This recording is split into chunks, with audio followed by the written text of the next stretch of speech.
उग्रं वीरं महाविष्णु ज्वलन्तं सर्वतोमुखं नरसिंहं भीषणं भद्रं मृत्यु नमाम्यहम्।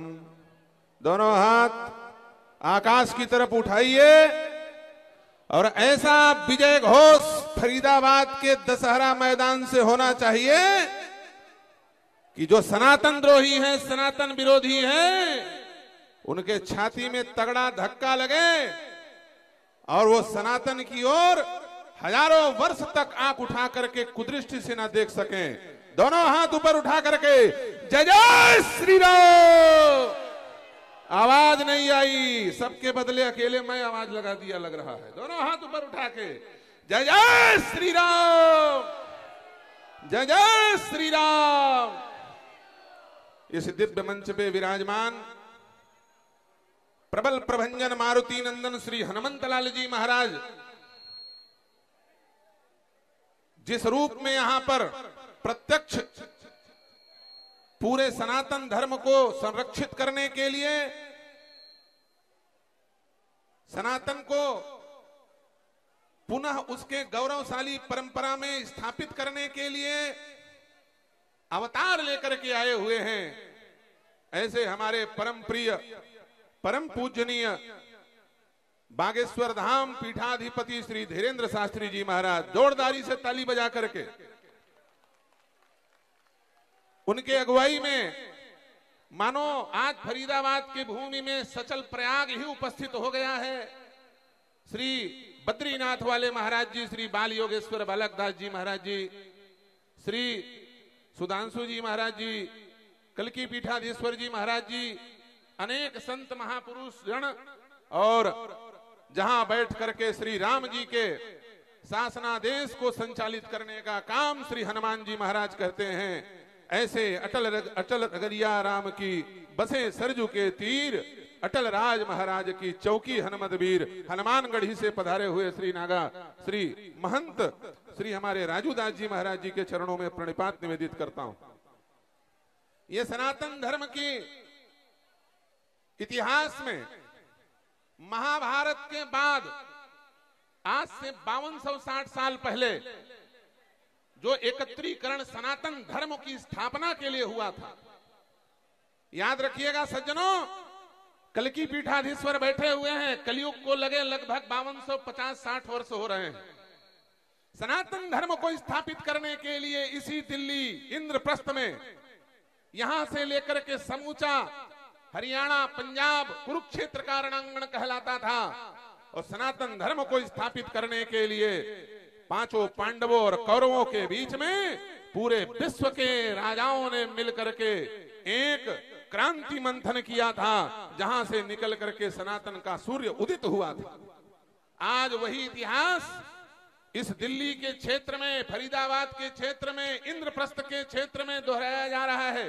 इतनी बड़ी संख्या में लोग निकल करके सनातन धर्म को स्थापित करने के लिए, सुरक्षित और संरक्षित करने के लिए हमारे बागेश्वर धाम महाराज जी के पीछे पीछे चल पड़े हैं।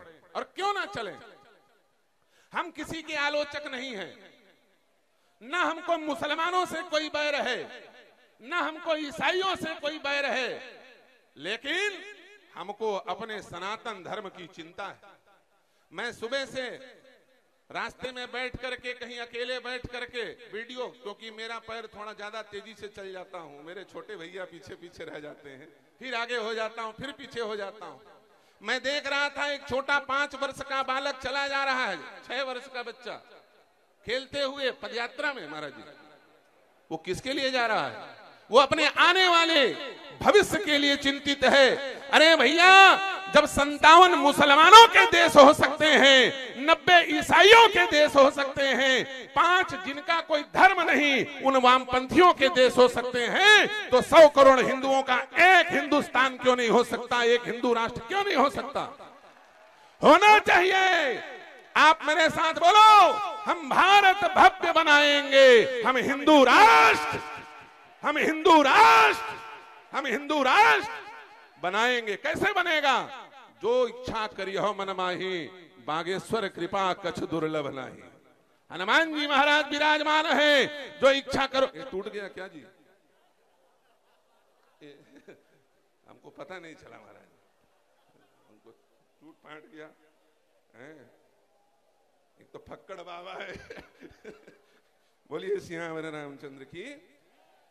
कुल मिलाकर के हमने 500 वर्षों से बार बार एक ही बात कही थी कि मंदिर वहीं बनाएंगे, रामलला हम आएंगे। हमने संकल्प किया, इसका परिणाम क्या हुआ?